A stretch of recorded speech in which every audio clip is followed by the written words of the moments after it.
éducative, c'est-à-dire la violence qu'on donne aux enfants pour les éduquer, pour en faire des personnes qui vont réussir dans la vie, pour des personnes qui vont grandir dans de bonnes conditions, puis respecter les autres, etc.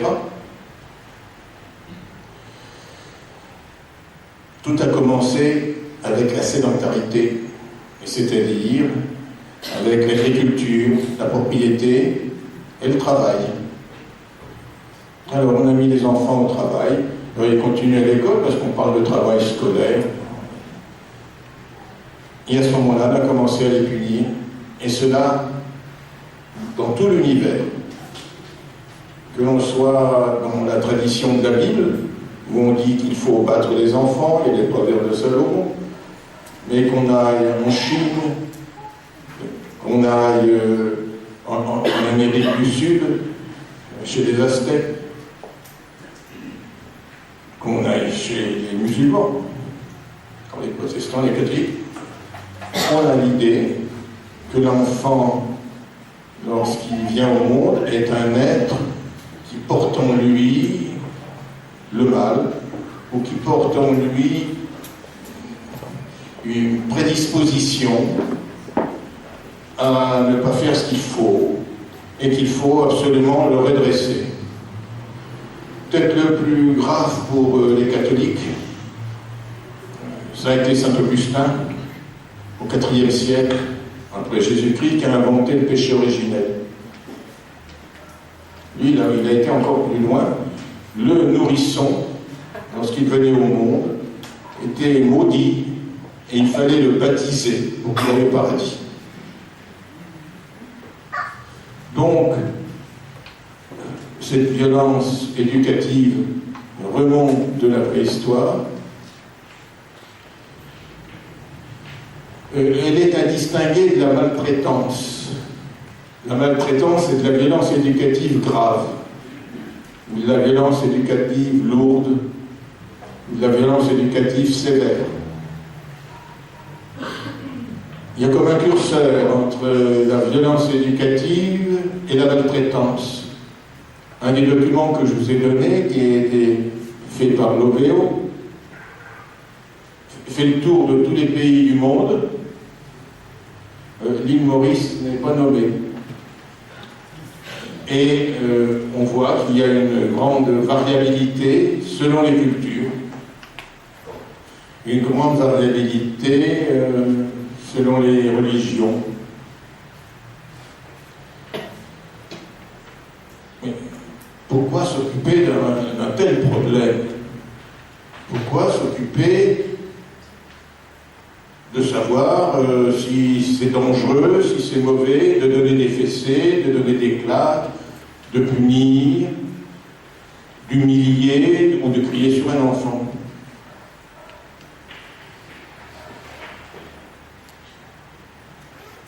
Il y a un pays dont tout est parti, tout est parti d'un pays européen, de la Suède.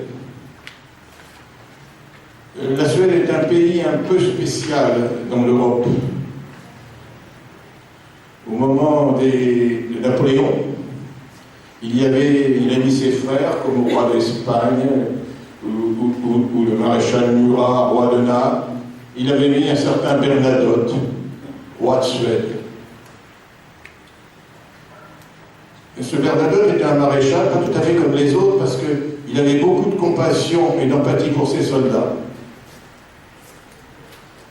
Et il a été un roi de Suède, donc un gouverneur napoléonien tellement extraordinaire, que le roi de Suède, celui qui était l'héritier de la dynastie, l'a trouvé tellement extraordinaire qu'il en a fait son héritier.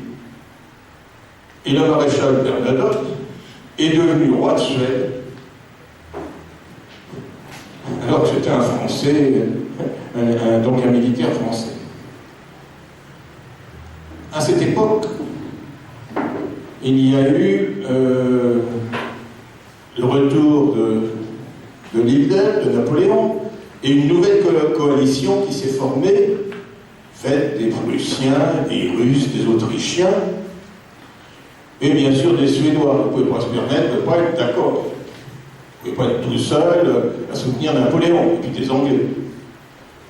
Alors il y a eu la préparation à la bataille de Waterloo. Alors Bernadotte, lui, il est allé là-bas en traînant les pieds. Ce qui fait qu'il est arrivé trop tard. Ce qui fait que les Suédois ne sont pas battus.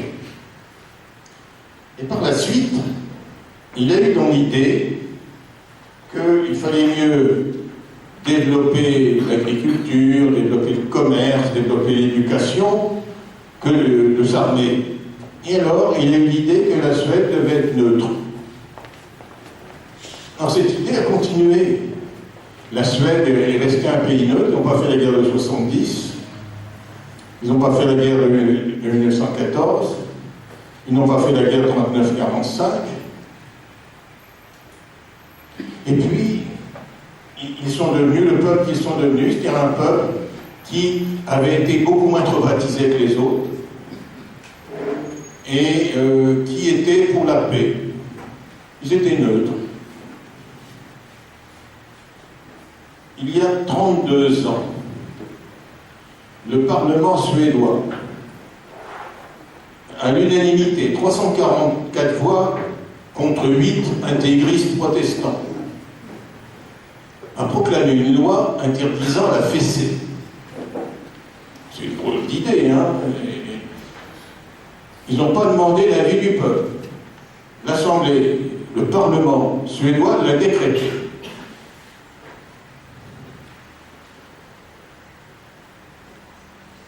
10 ans plus tard, l'ONU, qui, vous savez, a pour base, pour fonction principale, d'appliquer la Déclaration des droits de l'homme. Oui, je n'ai pas dit les droits humains. Les droits humains, c'est en anglais, Human Rights.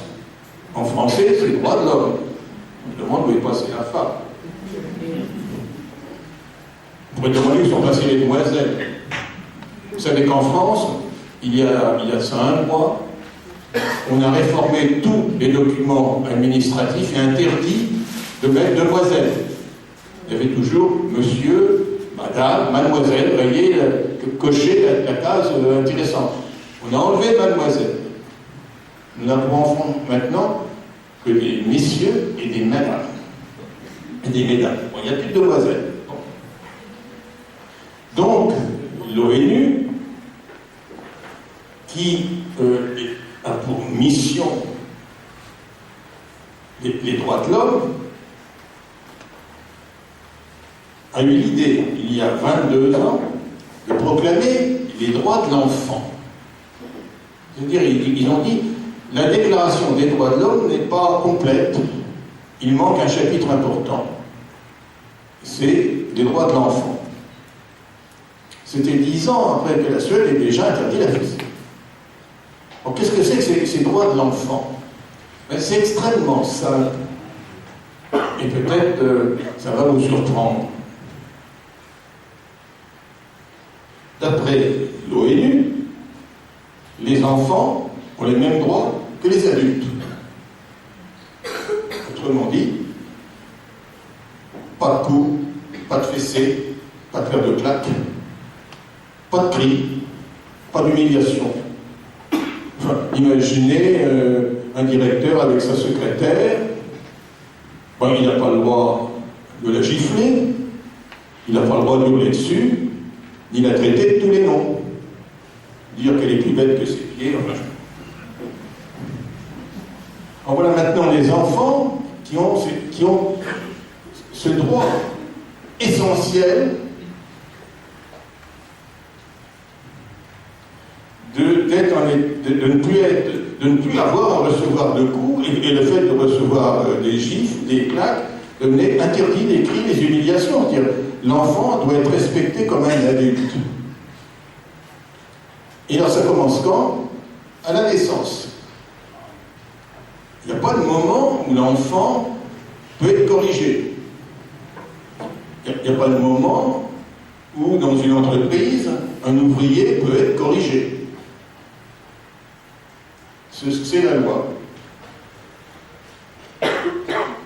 Des conseils de la loi de l'ONU. Ce qui est intéressant,